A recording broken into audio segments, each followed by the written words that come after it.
lot of this isn't going to make sense to you, and I'm sorry about that. I'm just going to start at the beginning, with the house.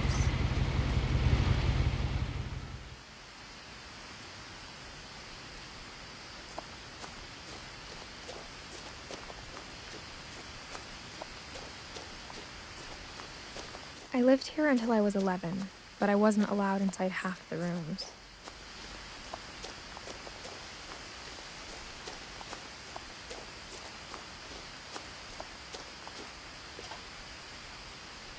Inside the mailbox were bills from 7 years ago, marked urgent, open immediately.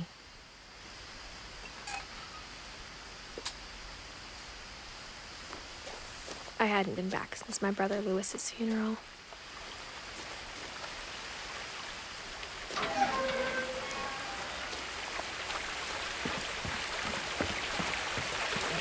In her will, my mother left me a key but didn't tell me what it unlocked. Maybe she thought I'd know, or she thought that the mystery would be enough to bring me back.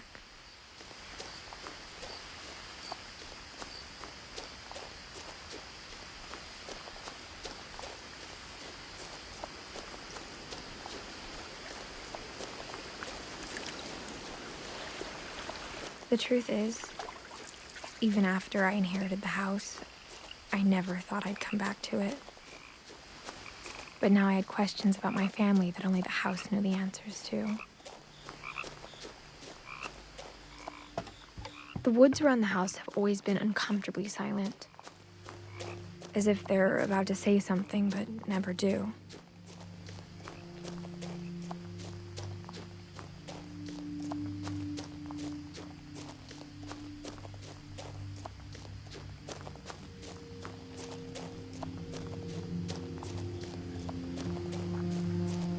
The house was exactly like I remembered it, the way I'd been dreaming about it.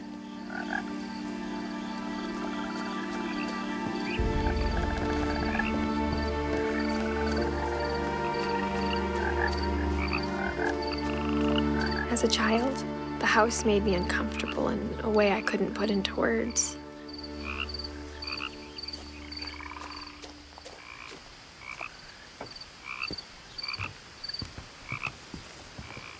Now, as a 17-year-old, I knew exactly what those words were.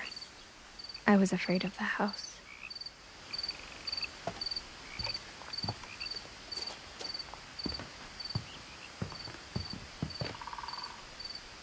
I hoped the key might unlock the front door. It didn't.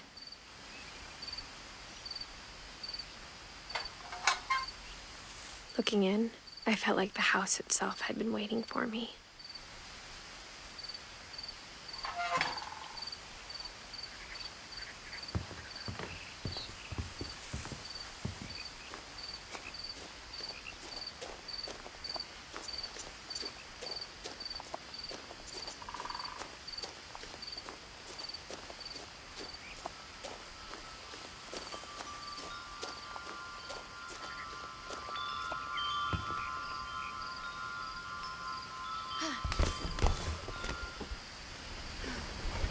Crawling through the doggy door used to be a lot easier when I was 11.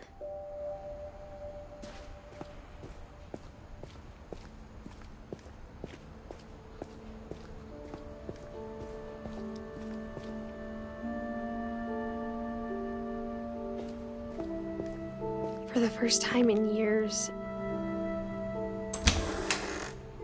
I felt like I was home.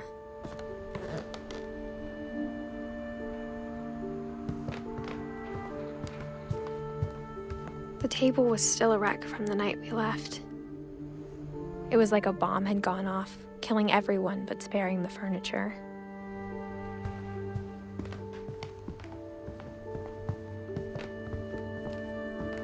My mom was the only one of us who could imagine Great-Grandma Edie living in a nursing home.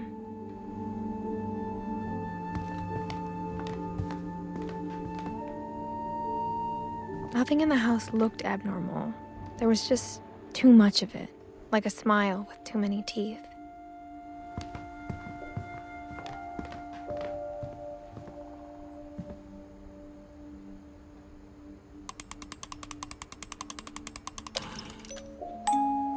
great-grandpa Sven built a music box for Barbara, along with the rest of the house.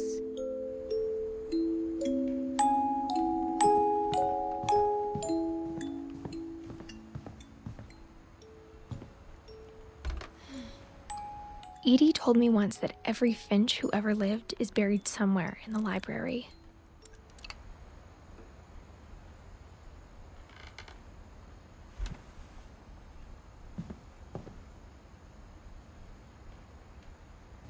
My mom wasn't much of an optimist, but she never stopped believing that my brother Milton was alive.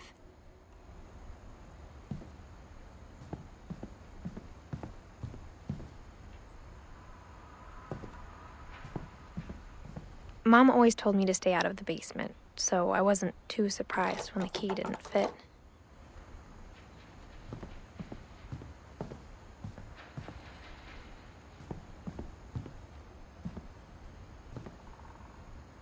After Milton disappeared, Mom sealed up all the bedrooms. Then Edie retaliated and drilled peepholes.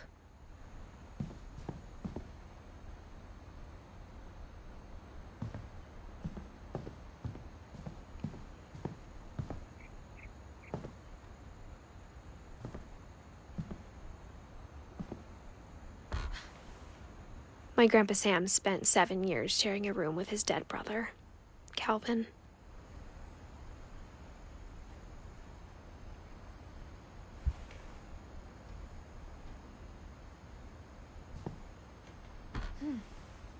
As a kid, I just assumed every house had peepholes and sealed rooms you weren't allowed inside of.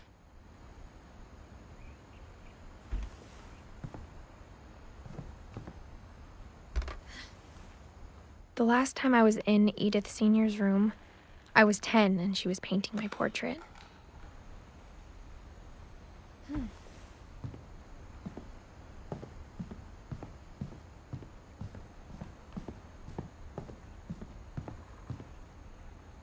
Whenever people ask me about my family, the first thing they always want to know about is Barbara.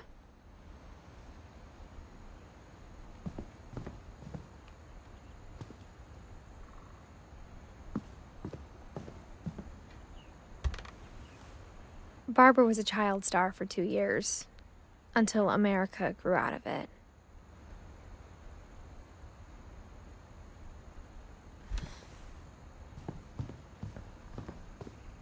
Mom must have locked the third-floor stairs on the night we left.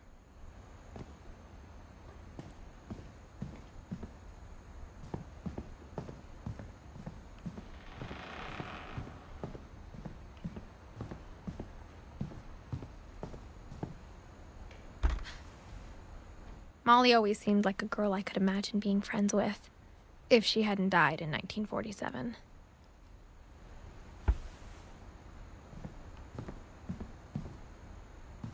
I spent a lot of time playing in Great Uncle Walter's room. I think my mom sometimes regretted not sealing it up.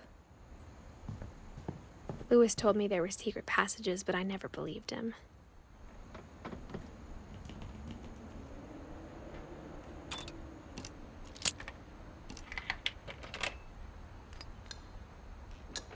Turns out, my mom was really good at keeping secrets. Now it was time to find out what my mom had been afraid of.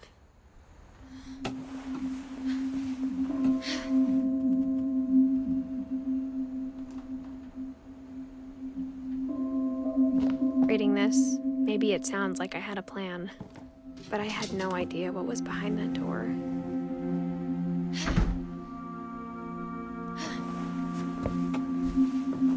Just like I had no idea where all this was gonna lead.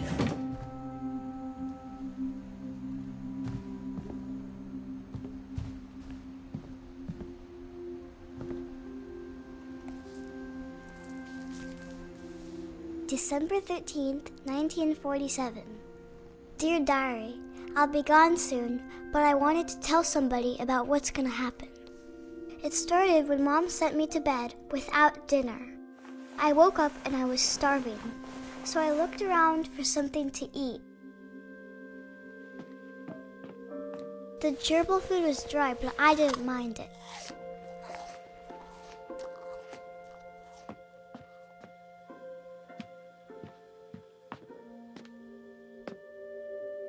My Halloween candy was all gone.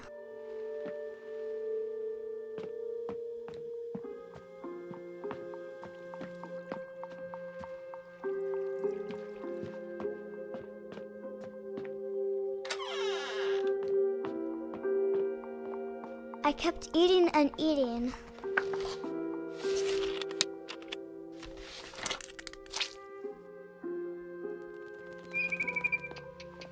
I ate a lot of things that night.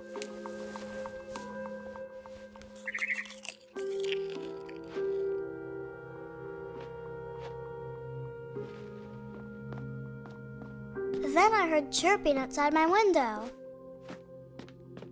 It was a barn swallow going back to her nest. I reached out for her.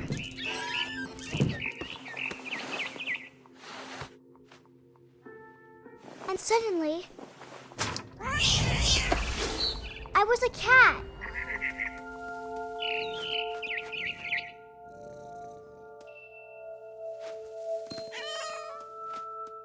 I tried to be quiet, but the bird was really scared.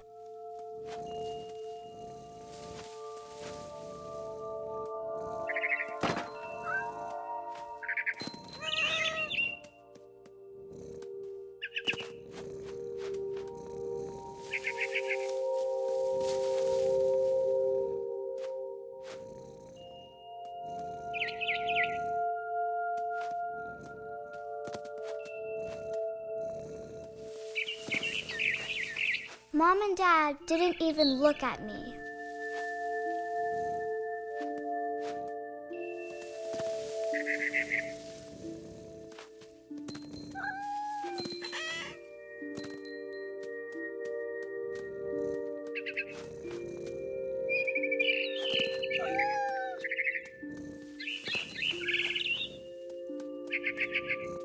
I jumped and I almost got her.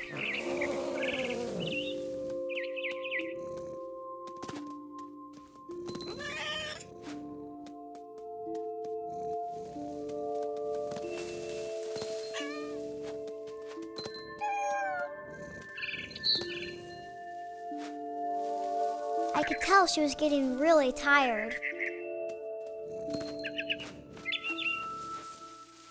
Now I was up in the big tree. I promised Dad I wouldn't climb it anymore. All I cared about was eating that mama bird. I gobbled her up. And suddenly, I was an owl. First, all I heard was the wind. Then I heard little teeth nibbling in the grass.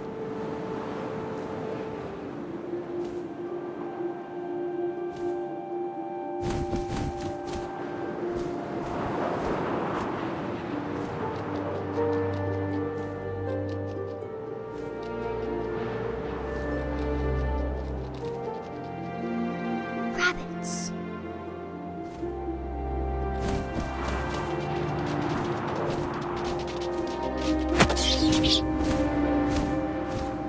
I imagined his face looking up and seeing mine through my talons. I swallowed him up, and I didn't chew one bit. Then I flew off to find something bigger.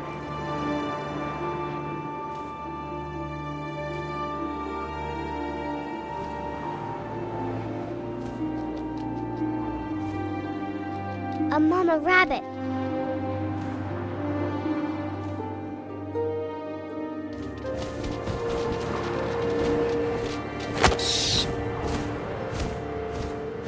She was almost too big to carry. I started choking, but I couldn't stop eating. And suddenly, I was a shark.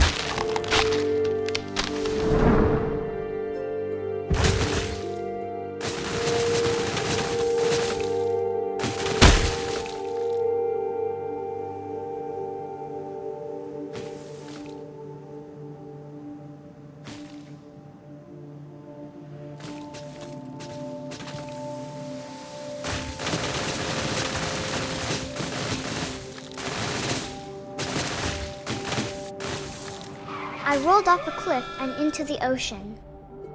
Now, I I was hungrier than ever.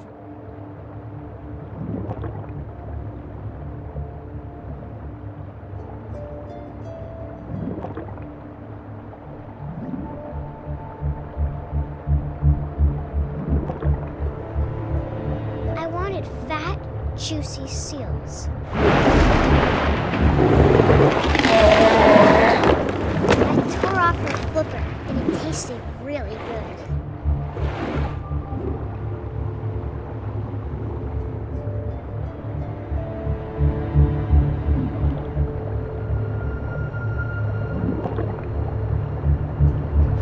Grabbed on tight. I was so hungry, I jumped out of the water. When I opened my eyes, everything had changed.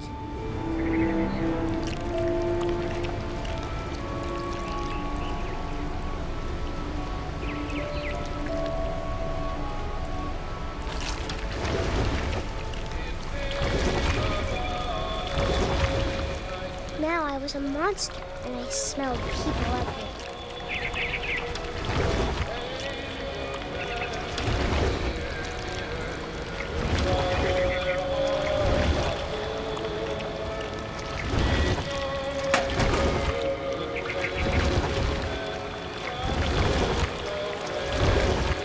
I was big, but I moved real quiet.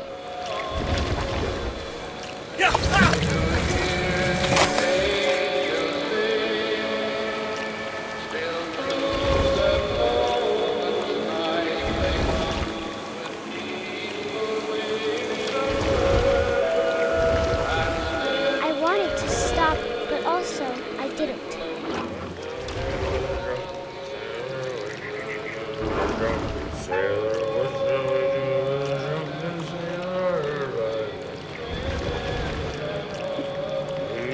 Belly was rusty, razor, his belly was rusty, his belly was rusty, razor.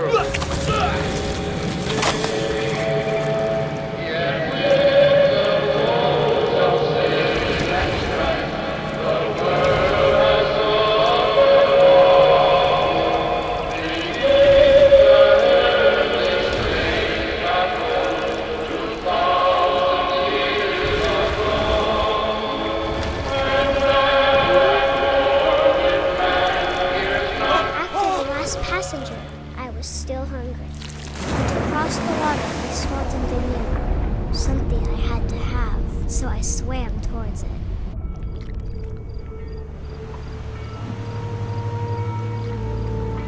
I slithered onto the sand, and the good smell went into an old pipe.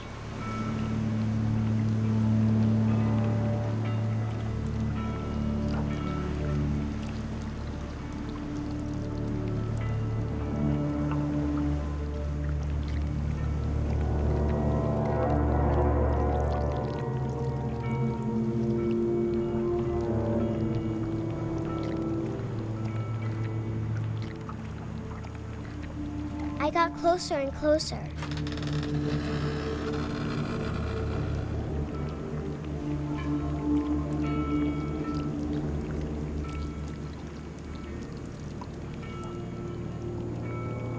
All of my stomach started growling. And suddenly, I was me again. I held my breath for a long time, but I couldn't hear anything. I think it's waiting for me to fall asleep. But it's not going to wait much longer. It needs to feed, and we both know I will be delicious.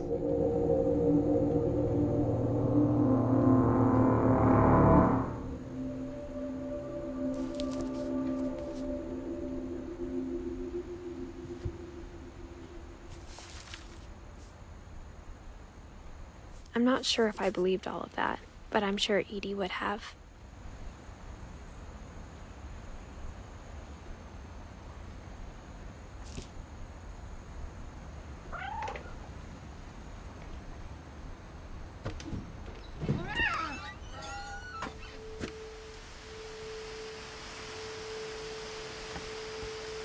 This will be obvious later, but my mom never told me any of these stories.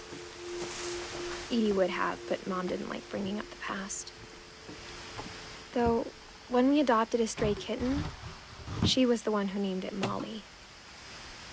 I spent a lot of time in Great-Grandma Edie's room. We got along, and it was a good place to hide from my mom. When Edie told people Sven was killed by a dragon, she could also have said he was building a dragon-shaped slide that collapsed. She could have, but she didn't.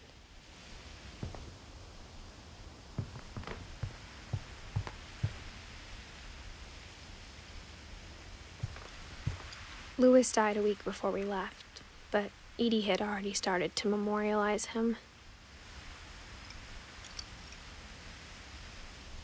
Her room was like a museum. For 500 years, the Finches have been famous throughout Norway for their fortune and misfortune. Odin Finch buries the latest victims of the family curse, his wife Ingeborg and their newborn son, Johan. On January 7th, 1937, he set sail with his family and his house, hoping to leave the curse behind. But 40-foot waves off the coast of Washington send the house and Odin to the bottom of the sea. Odin's daughter Edie, with husband Sven and baby Molly, step ashore on their new home, Orcas Island. Odin Finch is the first to be buried in the new family cemetery. His daughter Edie is already dreaming of a new Finch house.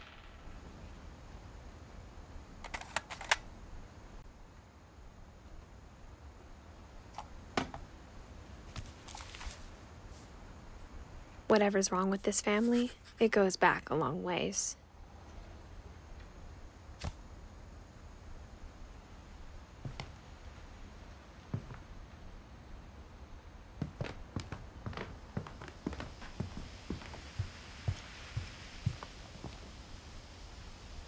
Even in her 90s, sometimes Edie seemed a lot younger than my mother.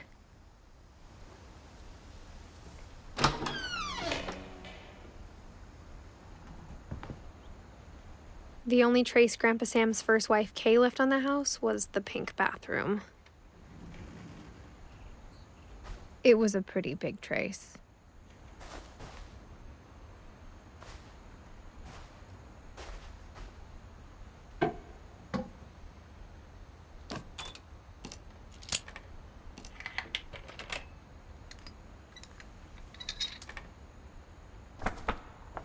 There's a secret in this bathroom. It's in the last place you would look. It isn't in the cupboard.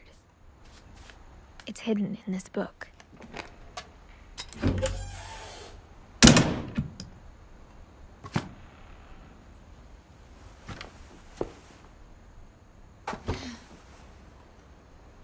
Sven gave Sam an old camera he'd refurbished.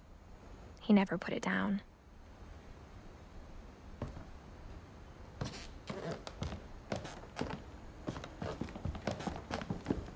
From the paintings on the wall, it was clear my brother Milton had been here before me.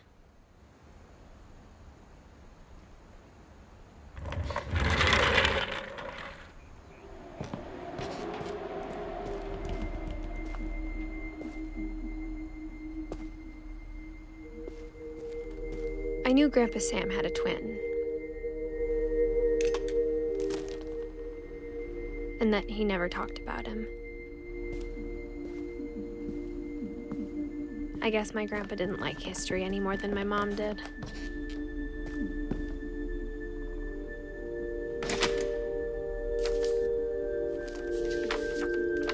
How I Want to Remember My Brother by Sam Finch.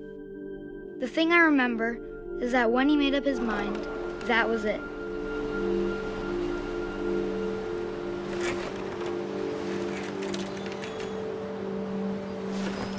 My brother said he'd die before he ate another mushroom. And he did.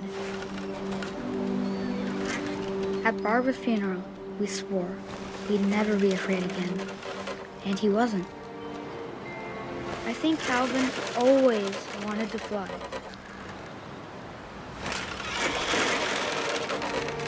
Sam! Calvin! Dinner's ready! Coming! But that day, he finally made up his mind to do it. I told him going around was impossible. Maybe if I hadn't said that, Calvin! I'm not gonna tell you again! maybe if the wind hadn't picked up, then maybe he'd still be here. But I doubt it. I think he'd already made up his mind.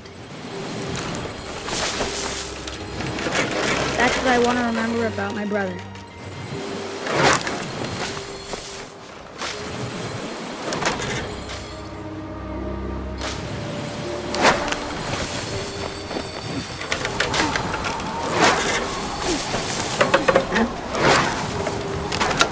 The day he made up his mind to fly.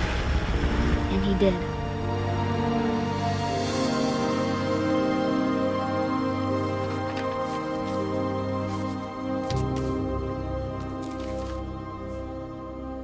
Calvin's story felt strangely familiar.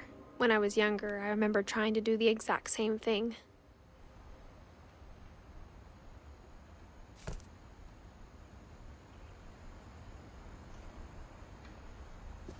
After the funeral, Edie roped off Calvin's half of the room.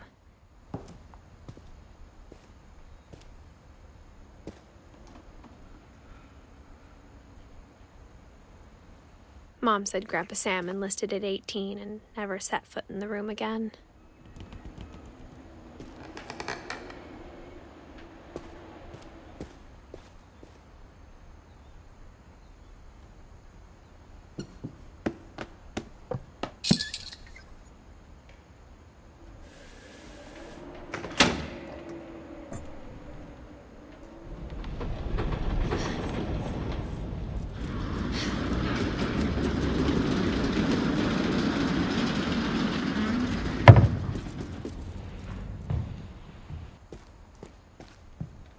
The passages were a pretty tight fit.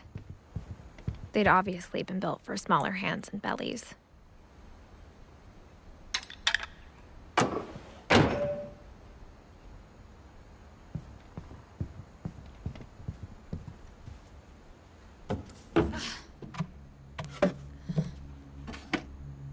Growing up, I always thought of Barbara as a child star. I never thought about how hard it must have been for her afterwards.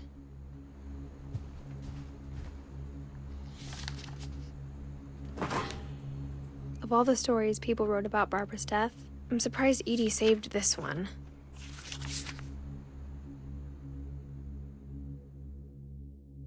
Old Jack here with another ghastly tale inspired by America's most unfortunate family.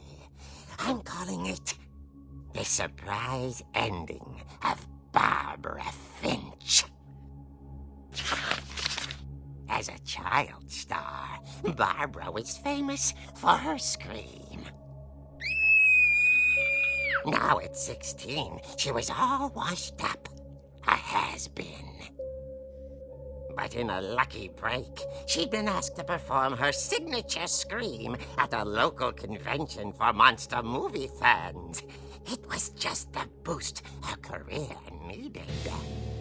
Unfortunately, her scream hadn't aged well. Getting better. I think you just need the right motivation. Her biggest fan and current boyfriend, Rick, was about to demonstrate when... Now that was a great scream. It was Barbara's father, Sven. He'd slipped into a table saw and had to be rushed to the emergency room. So Barbara got stuck babysitting her youngest brother, Walter. Her convention comeback was canceled. Okay, I'm hearing frustration, but I'm not hearing terror. What if I tried... A gang of hoodlums in Halloween masks have been terrorizing Orcas Island tonight. Police are urging residents to... That came from the basement. You're right! Also, I loved your delivery on that. Why is your basement door locked? Because my dad likes making puzzles and secret passages. There's a key hidden in the music box. The secret is to keep winding and winding until finally the key pops out. Thanks, babe. I'll be back in a sec. 20 minutes later, Rick hadn't returned. So Barbara went to look for him, right on cue. She reached for the music box. And as she wound the key, she listened for Rick, but the house was silent.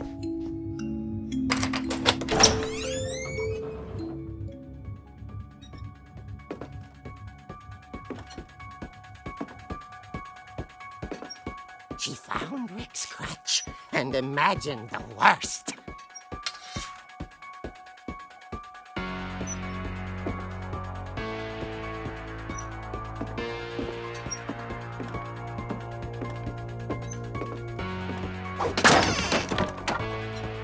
The gang's leader is the infamous Hookman killer, Dr. Carl Hamill, who impaled and then ate his family 10 years ago tonight.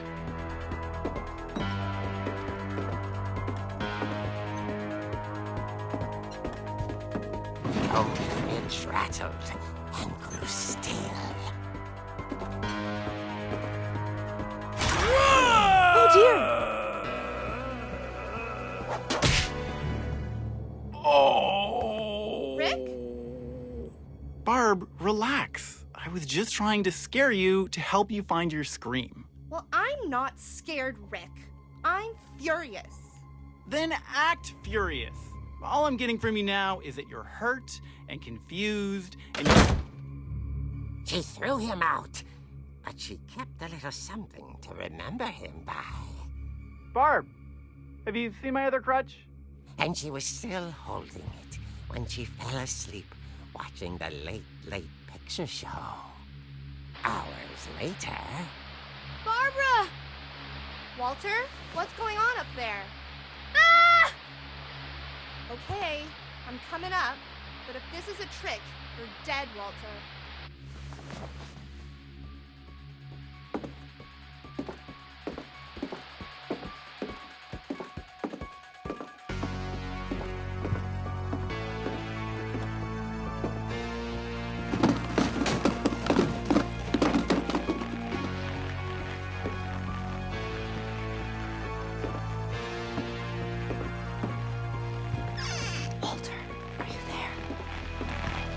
Walter had vanished, but his bedside radio was still on. Orcas Island police describe the man as 6 feet tall, with a steel hook for a hand. Residents are urged to lock all doors and windows and notify the police of any suspicious activity. Barbara turned, saw the hook man, and was speechless. He was quite smashing.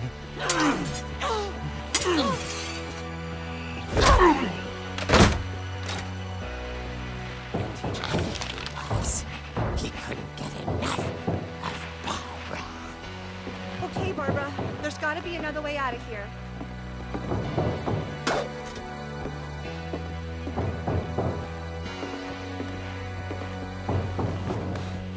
That night, she played her part beautifully.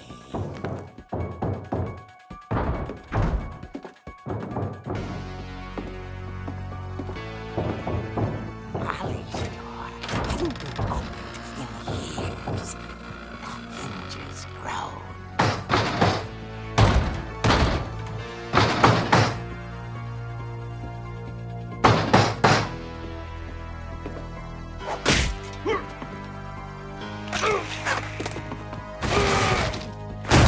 He wasn't moving, but she sensed the story might not be over yet.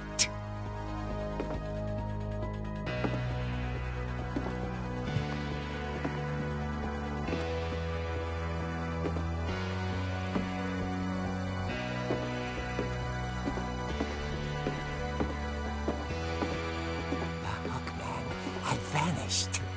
She listened for his breathing, but all she heard was...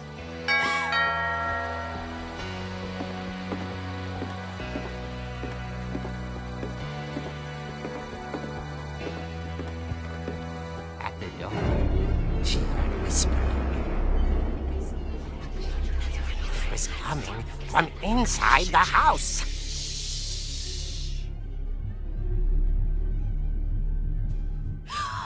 Oh dear.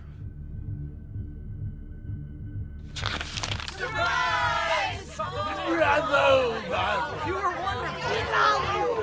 monsters had come to surprise her.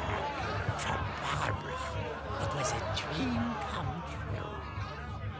Then she saw what kind of monsters they were, and she realized what was about to happen. She was going to be famous. And with her final breath, Barbara Finch gave the performance of her life.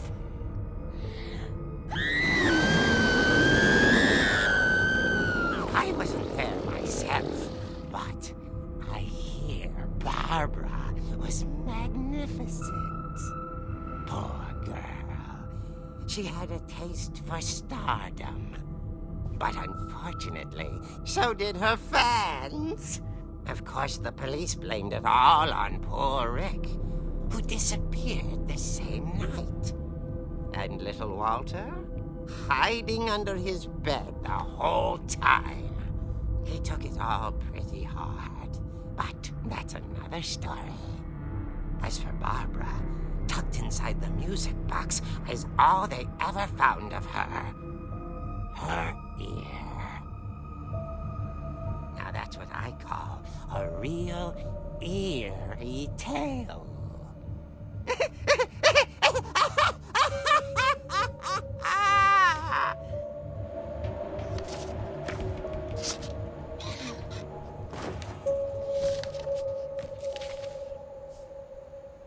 Edie told me all Barbara wanted was to be remembered, as absurd as that comic was.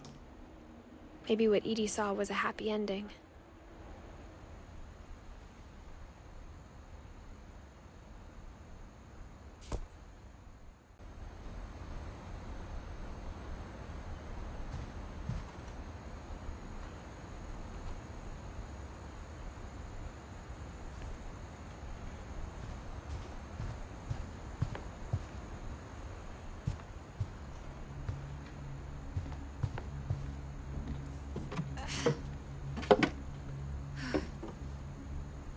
I guess now I know why Mom didn't like me playing with the music box.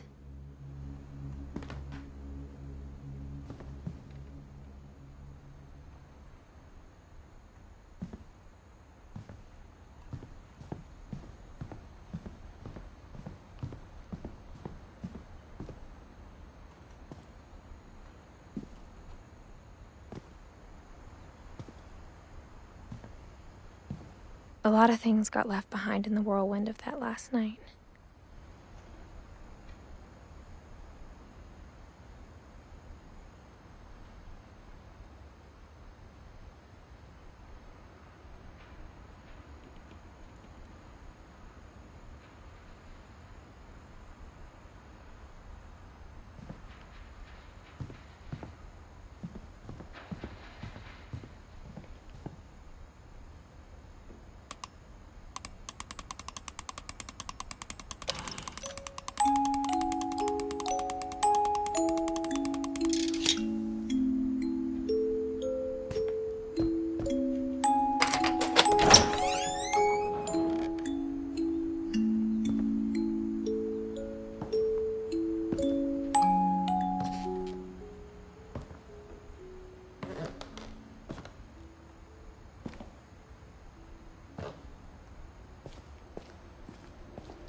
Mom said the basement was off limits, unless I wanted another tetanus shot.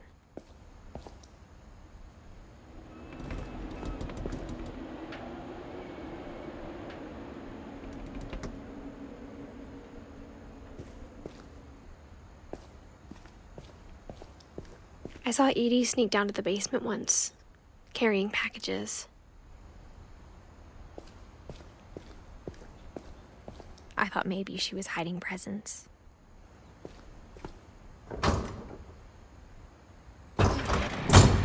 It turned out she was hiding a lot more than that.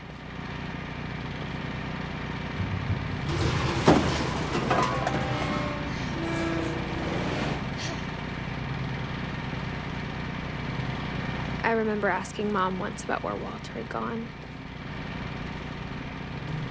She said after Barbara died, he got as far away as he could.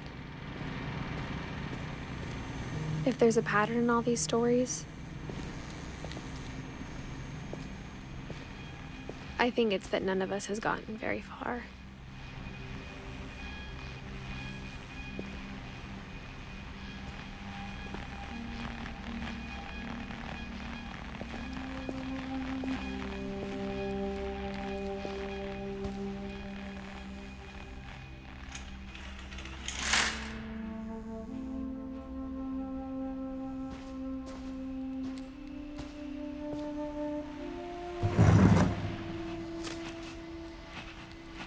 Goodbye, everyone.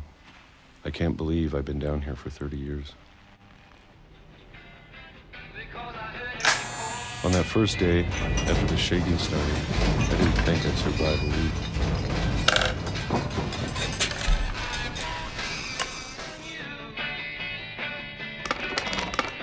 But after a few days, I settled into a routine. That's what kept me sane. Having a schedule, living for today. I always expected to be dead tomorrow. But if you wait long enough, you get used to anything.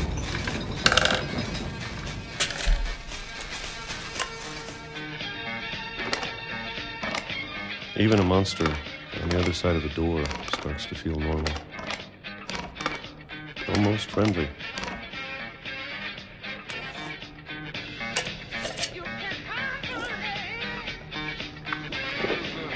And then one day, everything just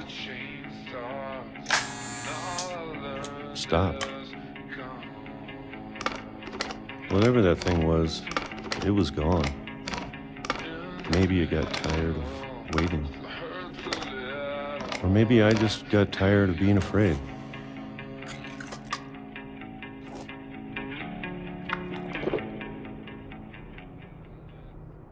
It's been a week now. The longest in 30 years. I'm done waiting. I have to leave while I still can.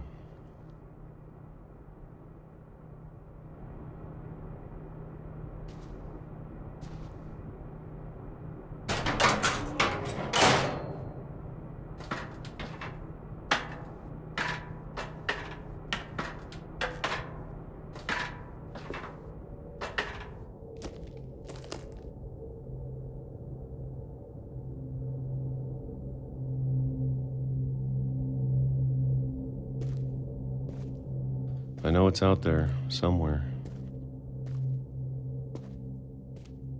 Whatever killed Barbara and Molly and Calvin. Maybe this is all a mistake. But I need to stop living the same day. Even if it kills me.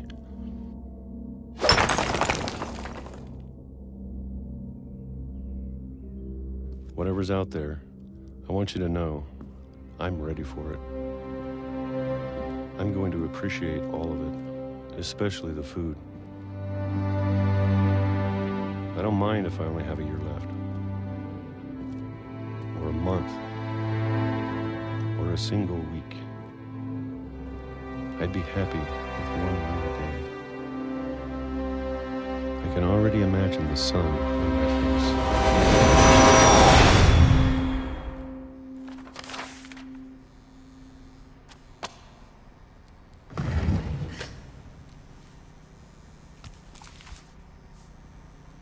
Walter died when I was 6.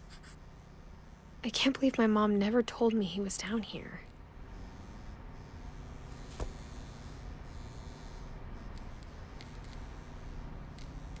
I'm sure my mom was trying to protect me.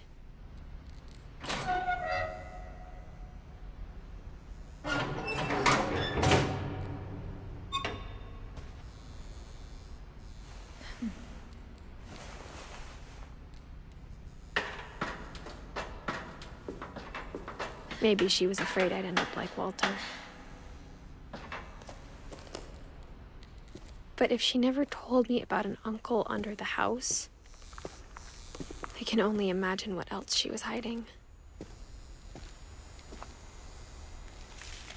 I don't want to make the same mistakes she made. Trying to bury something that's still alive.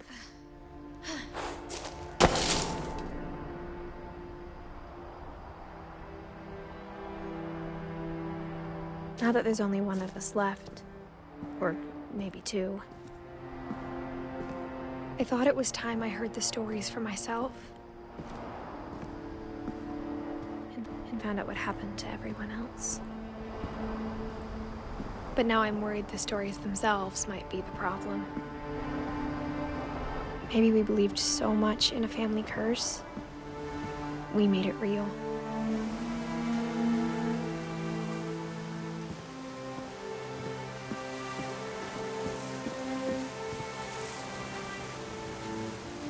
I don't know if I should even be writing this.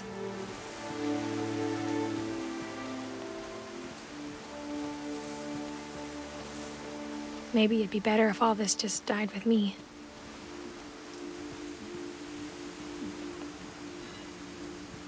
But I thought you should know about your family.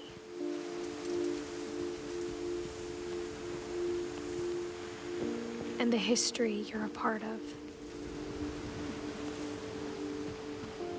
Though to be honest, I feel as lost as you probably do right now.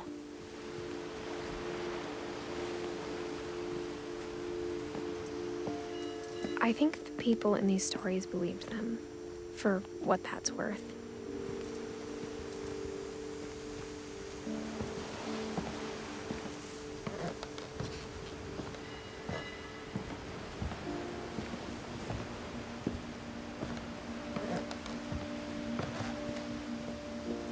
And when you look at the house, that history of imagination and stubbornness and madness, any of it seems possible.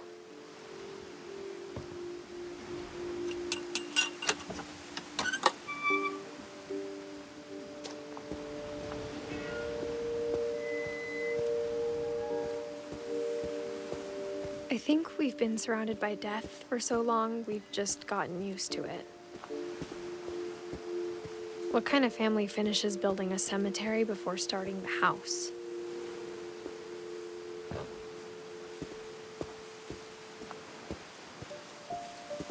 It's embarrassing for me to admit this, but the pet cemetery made me more uncomfortable than the human one. 3 of the gerbils were mine, and 2 had been my fault.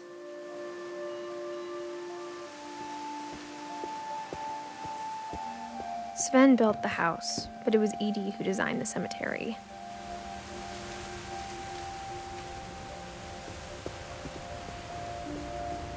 I'm sure Odin's monument had been Edie's idea. My mom was always trying to move on, but for Edie, the past never went away.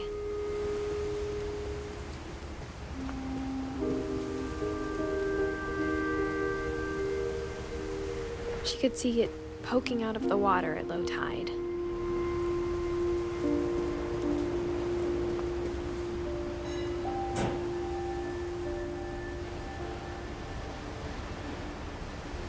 Edie said she dreamed about the old house every night.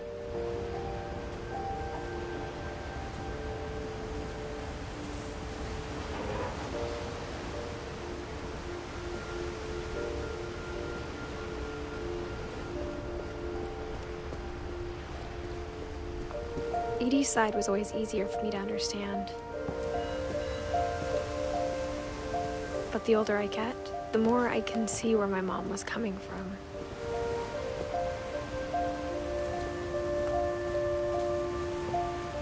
She lost 2 of her brothers, just like I did. I get why she tried so hard to protect us. We never found Milton's body, so my mom insisted we were putting up a monument, not a tombstone.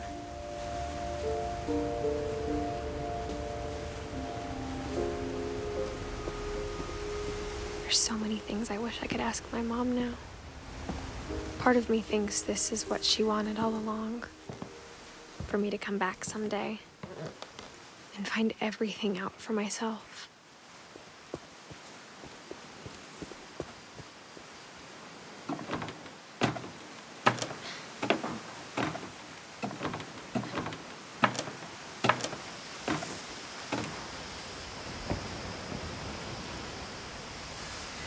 But looking back on it now, if she told me there was going to be so much climbing, I never would have come when I was 22 weeks pregnant.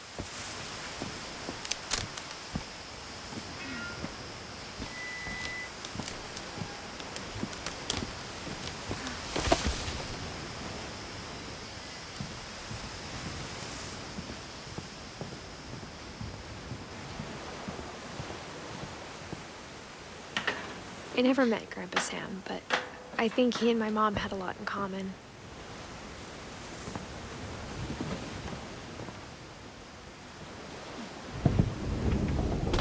They were both pretty intense.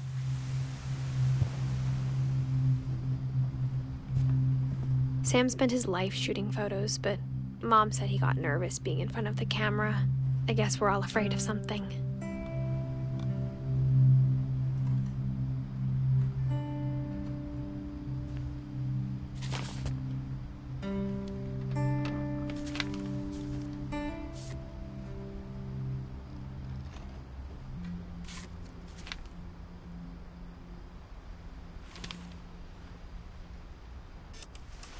Dawn, I promise, you'll never forget this weekend. Yes, sir. These memories are gonna last a lifetime. Am I gonna have to shoot anything?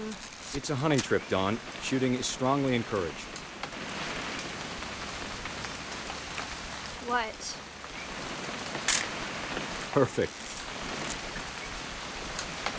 It's gonna rain the whole weekend, isn't it?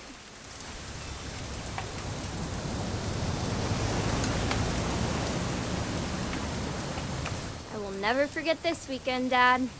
That's the spirit. Okay, got it. I'm gonna take some pictures, okay? Just be careful. That camera's older than you are.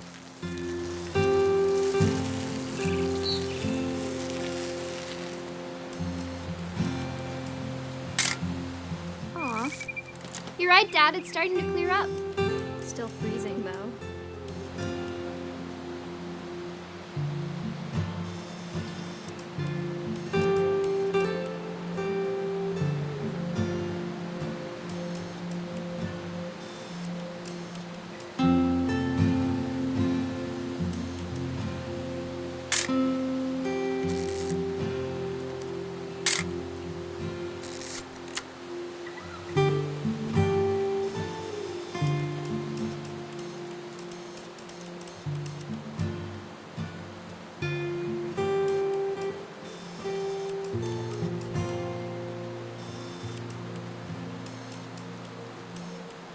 Definitely should not have drunk all that coffee.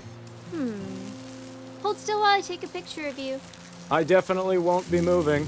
Are you done yet? Does it sound like I'm done? Nothing quite. Hey! That's a keeper. I'm just saying, I'm not always gonna be here, Dawn. You'll need to remember this stuff, if you want to survive. I'll be fine, Dad. You know who else thought he was gonna be fine? Some guy who died. Dad! Good eyes, Dawn.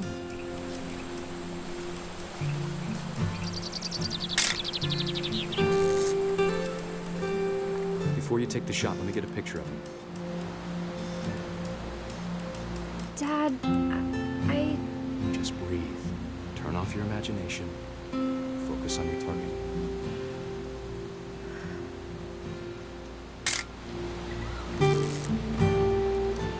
Let me get behind you. Do I have to do this? Dawn, you don't have to do anything. But if you want to survive, you'll need to be strong. Great shot, Dawn!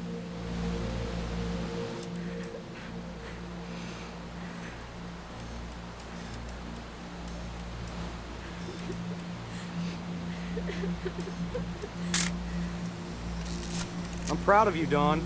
Always remember that, okay?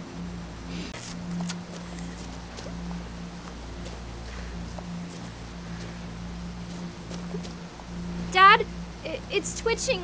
I think That's it's totally normal, Dawn. Just focus on the camera. Try not to think about— Dad!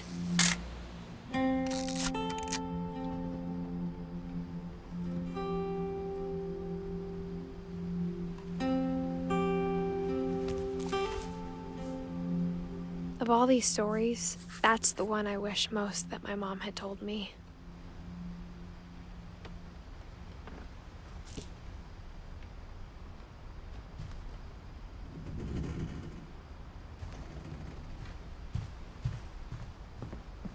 Instead of hiding from death, Sam seemed to go out of his way to meet it.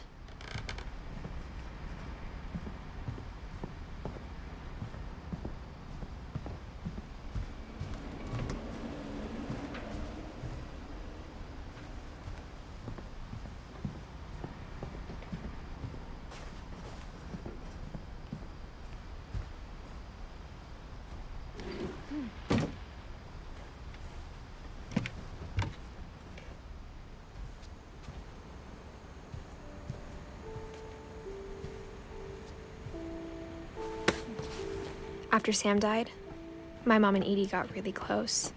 They'd both lost a lot.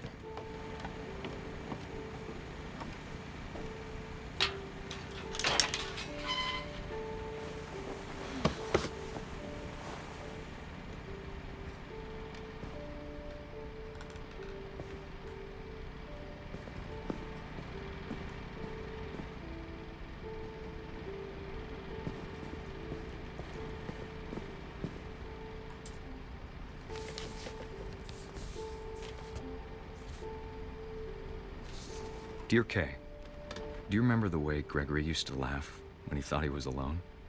Like something funny was happening, but only he could see it.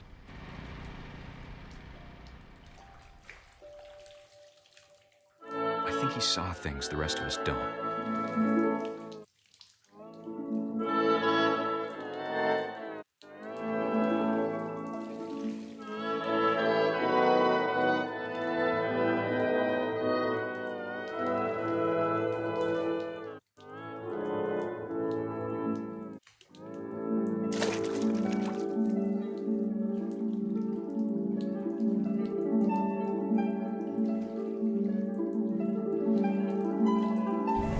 Time's over, Gregory. It's time to...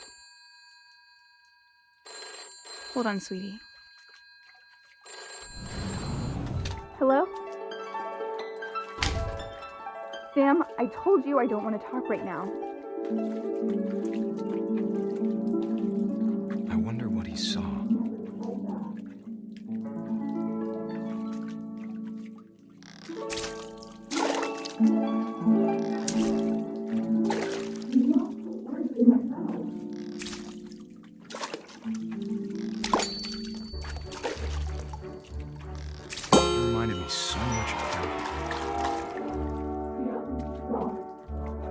In his imagination.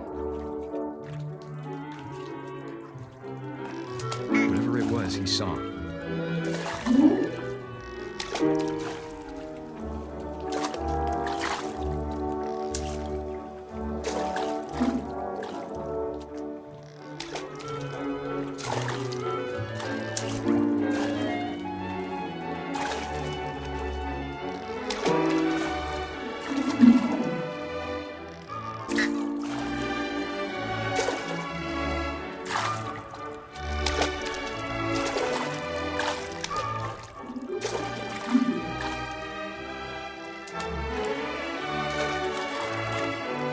It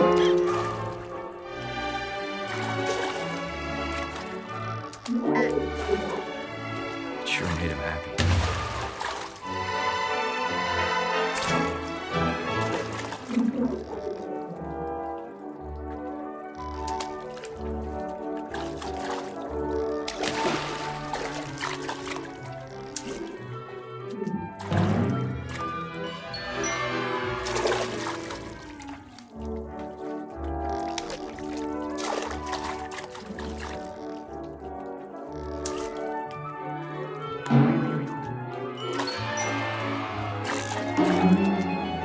I know how silly it sounds.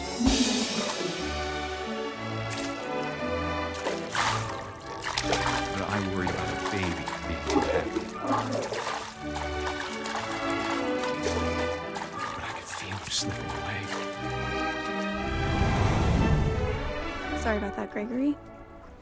I know you did everything you could. Maybe if I hadn't called that night. Damn it. Hold on, I don't want Gregory to hear this.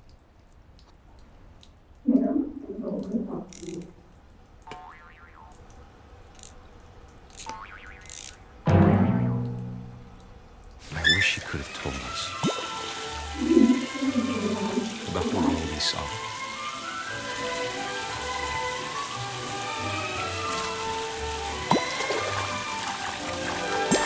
There's so much I don't understand about Gregory, about everything.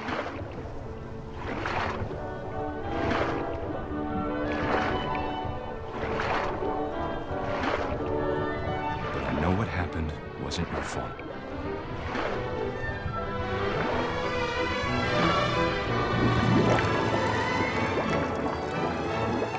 I'm sure he's happy. And he'd want you to be happy too. Good luck, Kay. Love, Sam.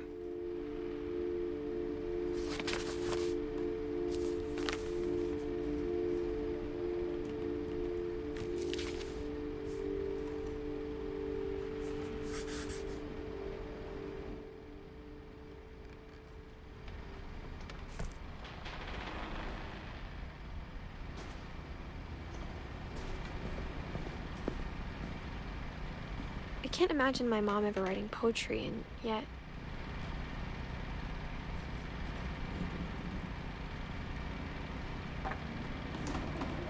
A poem for Gus, who always said the wedding was a bad idea. Our father never hit us kids, at least not very hard, before the day my brother said with teenage disregard that he'd be dead before he'd see a wedding in our yard.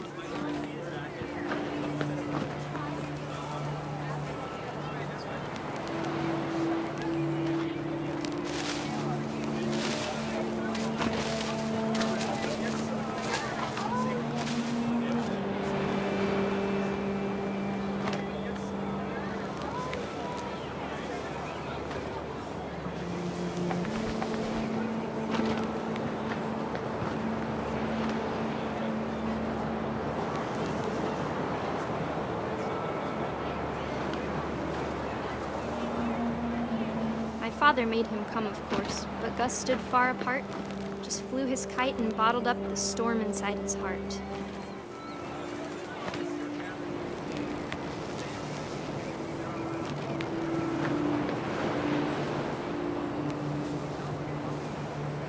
I tried to talk him out of it, but though he'd never met her, we don't need a stepmom, were the words that I now pronounce you husband and wife.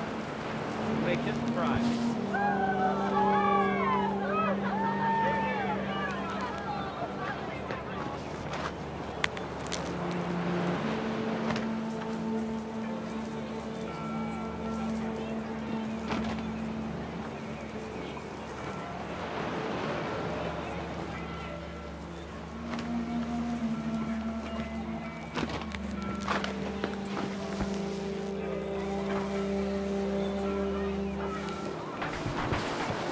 When the time for photos came, Dad ordered him to Come here. But Gus declined, and as a sign held up his middle finger.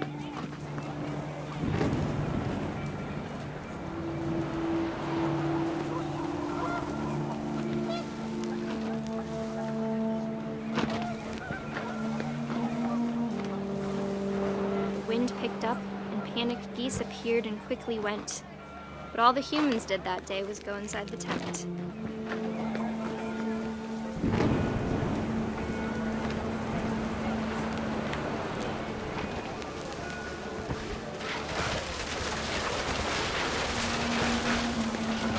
The rain came down in buckets then, but no one seemed afraid that nature might destroy the tent our dad would crudely make.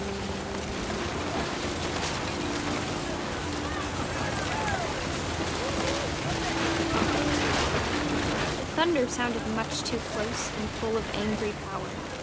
But all my father said to this was, "Make the music louder."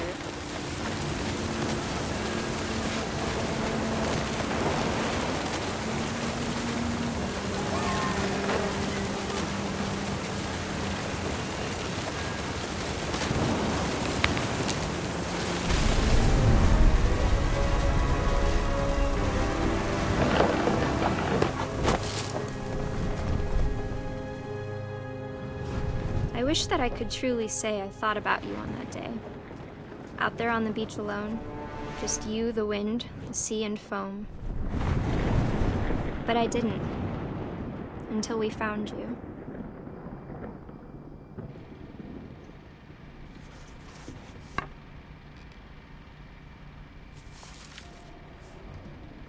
She never talked about him, but Mom told me once if I was a boy, they were going to name me Gus.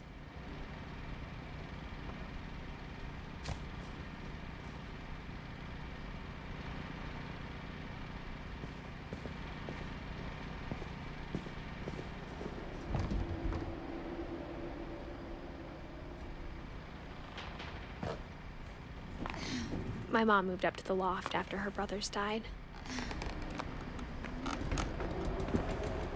At the time, it was as far away as she could get.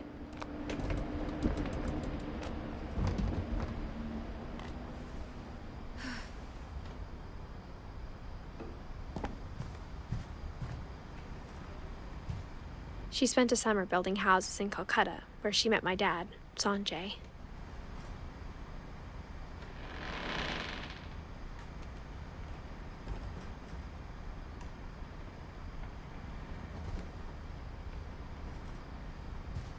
Religion was another thing my mom never talked about, but I think it helped her a lot after her dad died.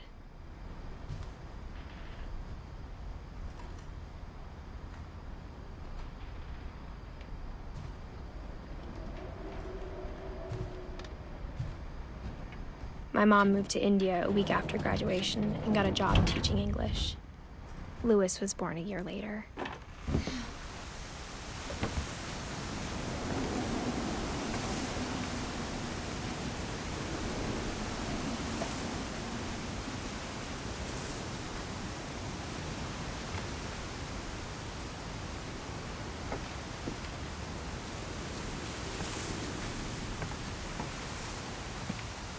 When my dad died, I don't think Mom knew where else to go. I'm sure Edie was happy to have her back.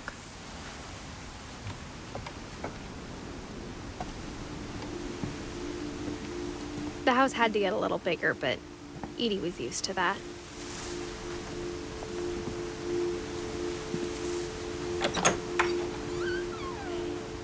And for a while, things were good, almost normal.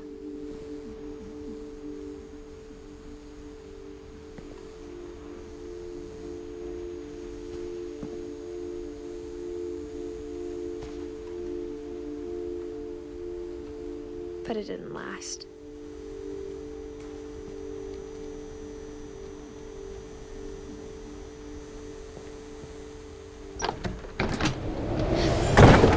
The beginning of the end was Milton's 10th birthday, when Edie gave him a castle.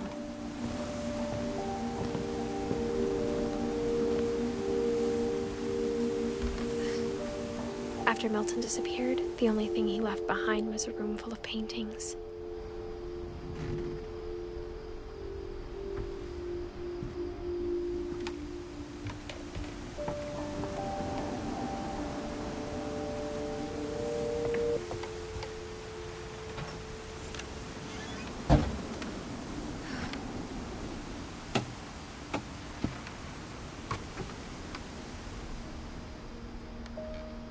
I think Edie was happy to finally have another painter in the family.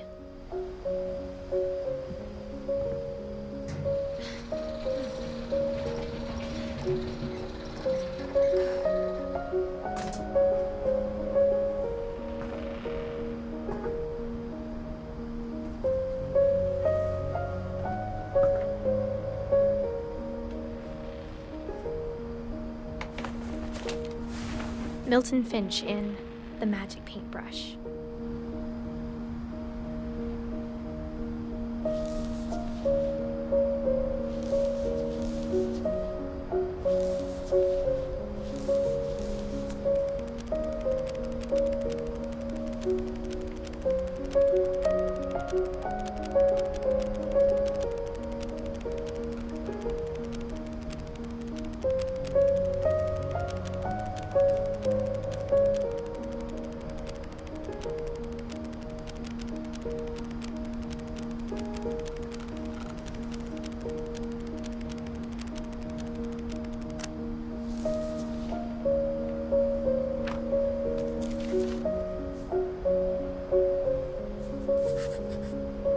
I was 4 when Milton disappeared.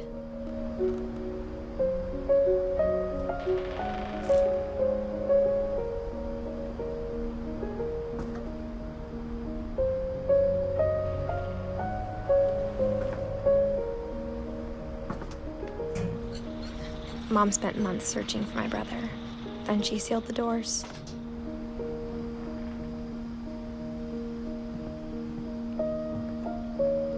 Whatever Milton had found in the house, Mom didn't want it getting out.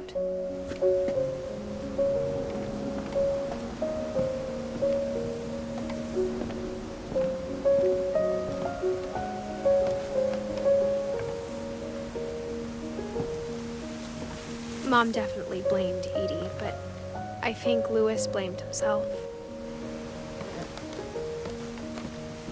After he graduated, he just spent more and more time in his room, until Mom got him a job at the cannery.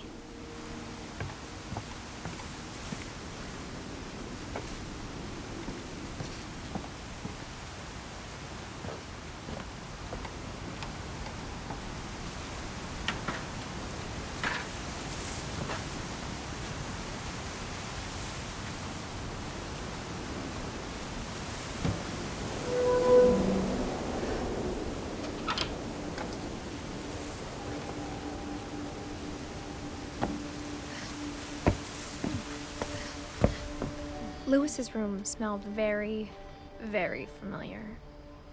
That part of him lived on.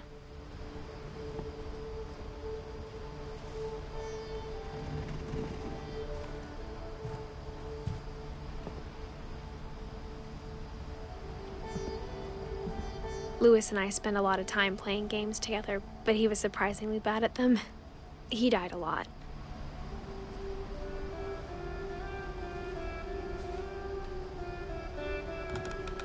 He was so proud of being Indian. I think for him, it was a way to be something other than just a Finch.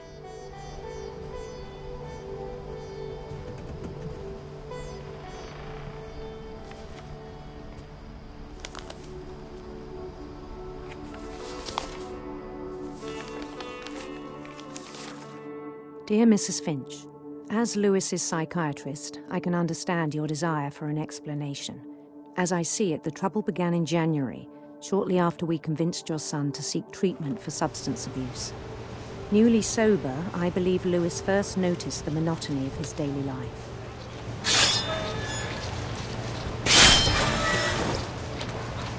He kept working at the cannery,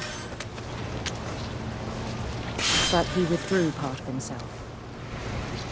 In our sessions, I saw the same behavior. His mind began to wander. I asked him to describe it. He said he started small, imagining a labyrinth. He'd feel his way about. Then something moved. Bats and toads.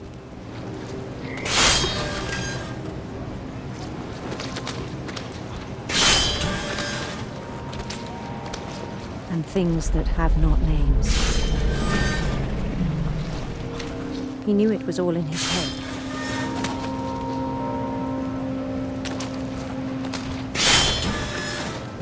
But he took it very seriously. I had hoped he'd find himself.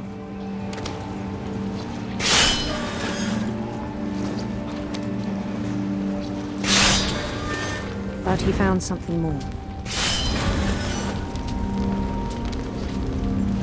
I worried about him then, daydreaming at the cannery. I spoke with his boss, but he said Lewis had become a model employee. Methodical, tireless, focused. Like a whole new Lewis. So I let him go on.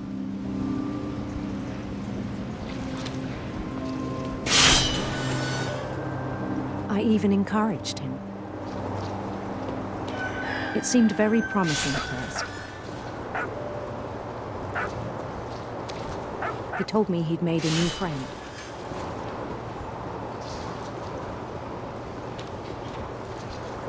On the edge of a city he named Lewis Topia. He built the city up slowly, brick by brick. Then he made musicians.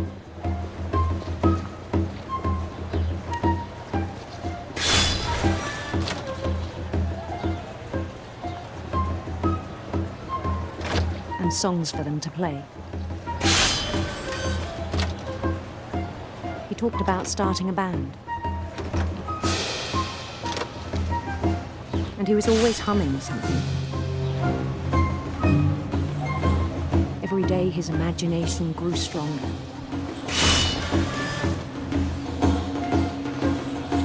He no longer spoke at the cannon, but his chopping was as reliable as ever. Then one day it struck him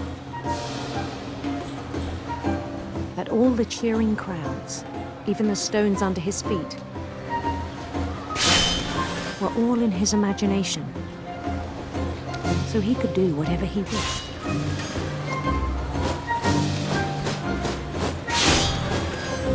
He held an election for mayor, and he won.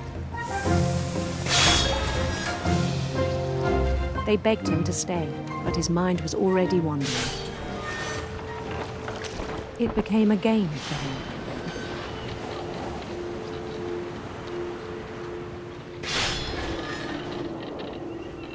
He'd conquer a city, then immediately push on. New Louisville.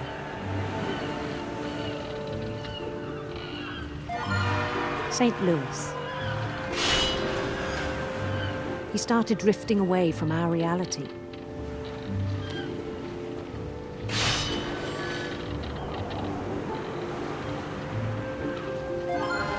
Minneapolis. Until one day he forgot to go home from the cannery. Even as his mother pleaded with him, part of Lewis kept sailing on.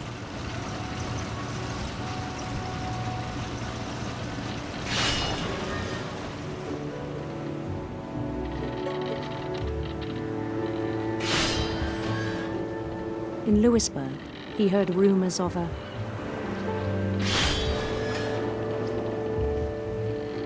handsome queen.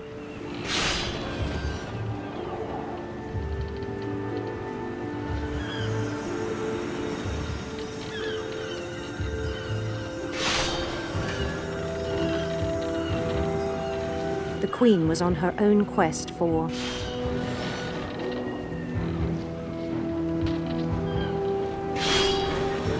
radiant rainbows.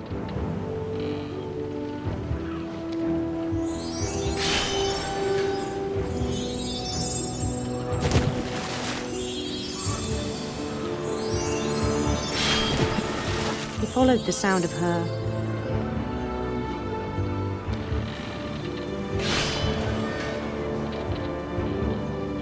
electric sitar.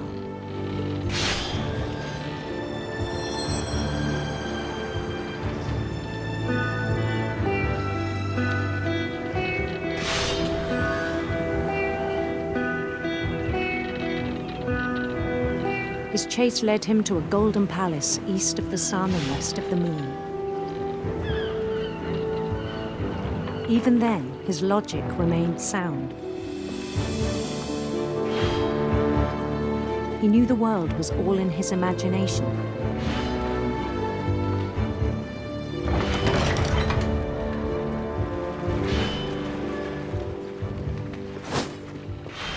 But he was so proud of having created it. In his own eyes, he'd become something greater than a king.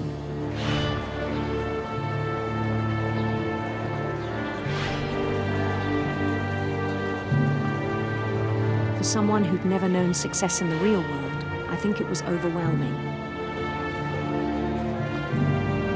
And then it struck him that the real Lewis was not the one chopping salmon, but the one climbing the steps of a golden palace.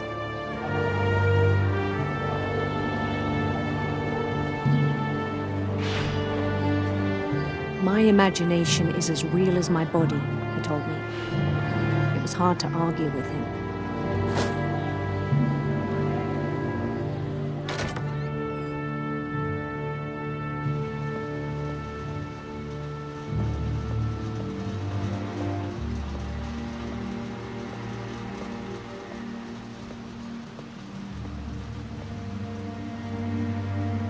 He began to forget the world we know.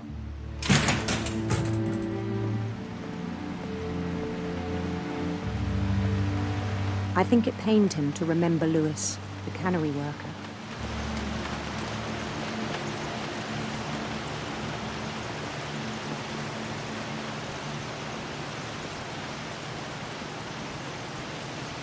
He began to despise the man with a royal contempt.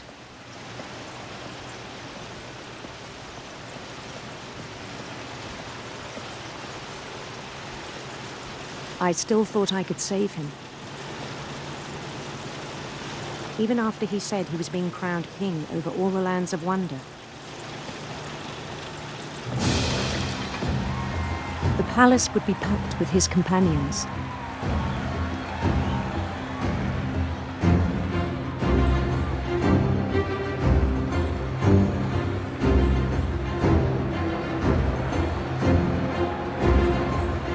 Including the wise Calico who'd insisted on inviting him.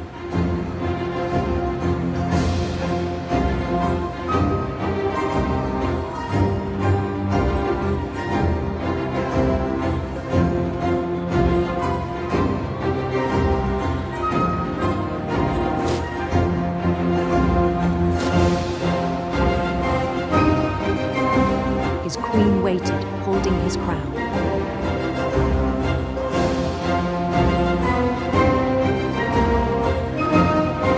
There was only one thing left to do.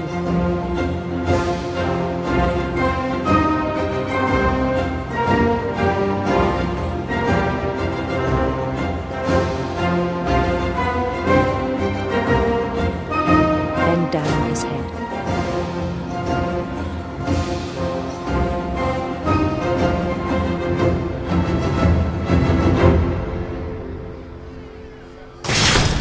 And the rest I think you know. Mrs. Finch, your son was a kind man who will be missed by all of us who knew him.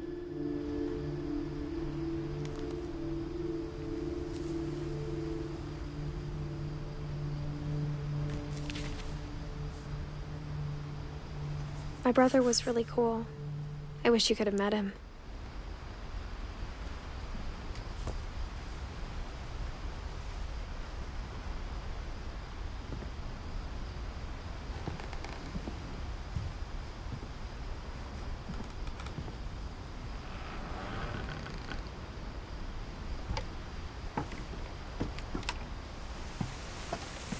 On the way back from Lewis's funeral, my mom told me to start packing. She waited until the day before we left to tell Edie. I'm not sure if she wanted to make it easier or harder.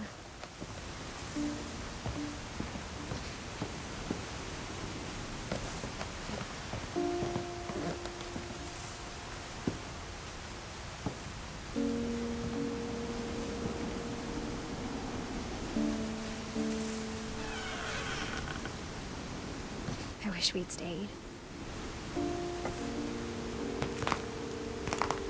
But I understand why we left.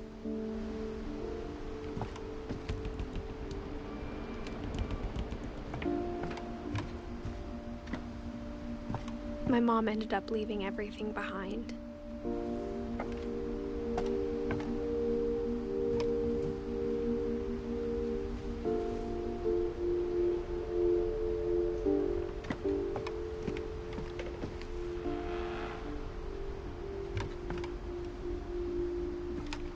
What happened that night had been coming for a long time. Maybe it should have come sooner.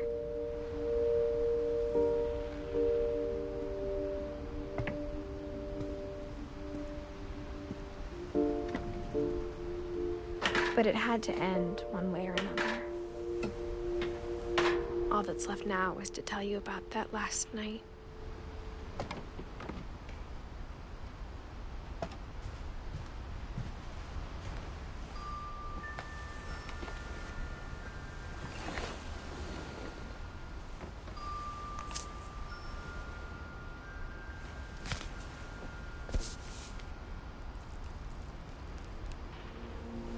That whole last day, Edie just watched us pack and didn't say a word.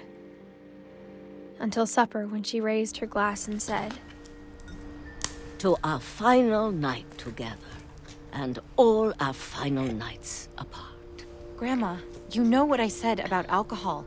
Some of your medications are very Edith, specific. I left a present for you in the hallway. Why don't you go open it? The grown-ups have to argue now. I'm sorry, you're right. We're all leaving tomorrow. Let's just enjoy our last... I'm not leaving. Edith, you're excused.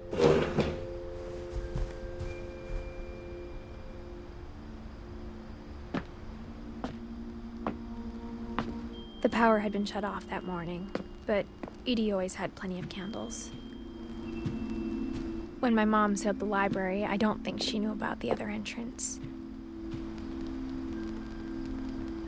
Or that Edie had a key to it.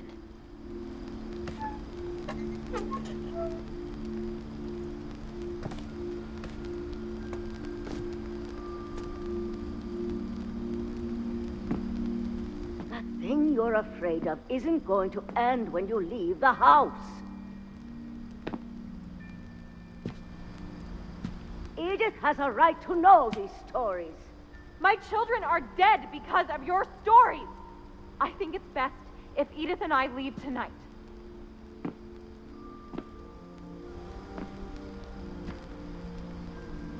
We'll have the nursing home send a van for you in the morning, okay?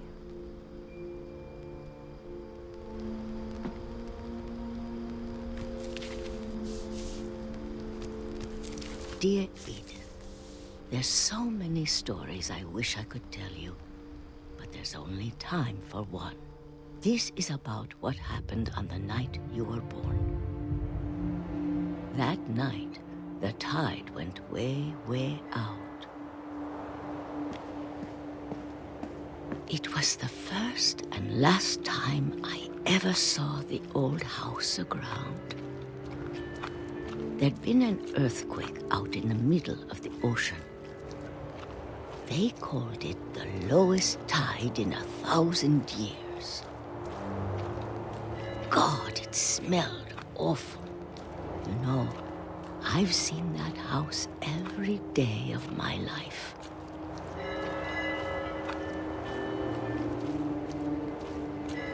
But I never thought I'd go back to it.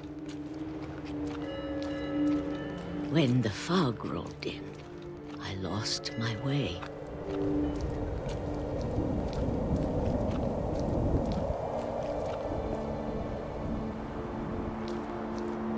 I got turned around.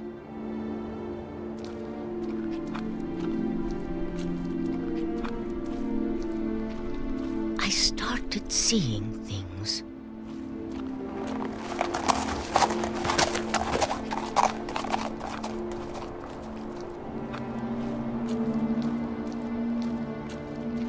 Things I'd forgotten had ever existed.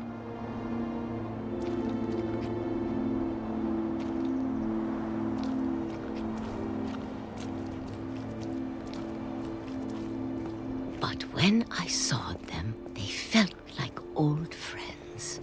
That night, a lot of things came back to me. Or maybe I came back to them.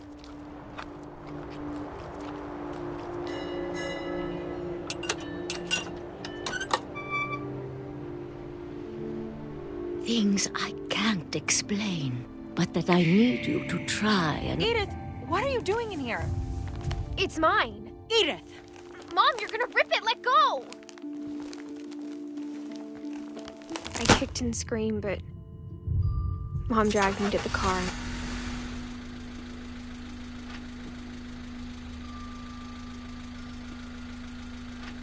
I never saw Great-Grandma Edie again. The next morning, the band came to pick her up, but she was already gone. After that, we moved around a lot.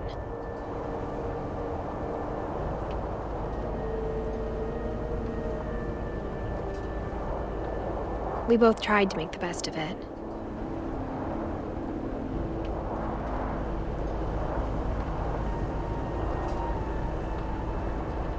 A few years went by.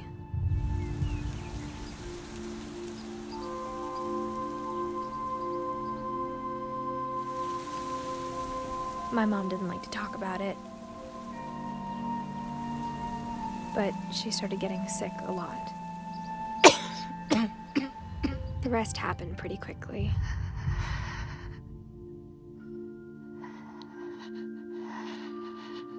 She got better for a while, and then she didn't. And then I was alone.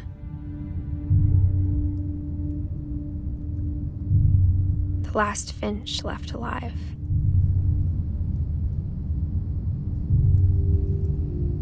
Until I found out about you.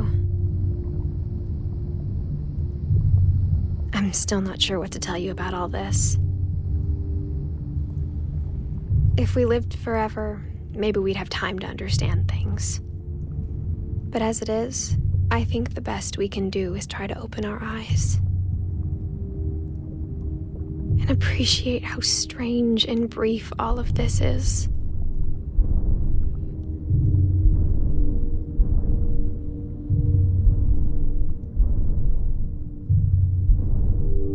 This journal was supposed to be for you.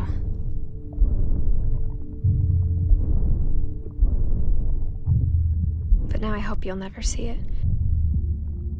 I just want to meet you and tell you all these stories myself. But I guess if you're reading this now, things didn't work out that way.